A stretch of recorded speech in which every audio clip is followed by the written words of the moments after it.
Hello guys, welcome back. In this video, I'll show you how to fix your home screen layout being locked on Samsung Galaxy A27.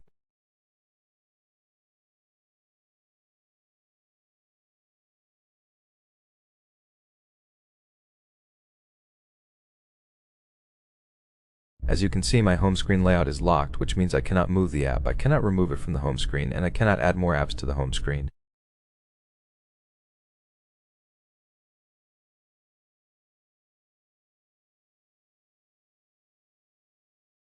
For that, you'll need to go to the settings, then find home screen. Now, scroll down and disable lock home screen layout. From now on, when I press and hold on an app, I can start moving it to place it somewhere else. I can press and hold to remove it from the home screen or to do something else with it. I can also press and hold on an app in order to add it to the home screen. Guys, I hope this video was helpful. Don't forget to like and subscribe, and I'll see you in the next one.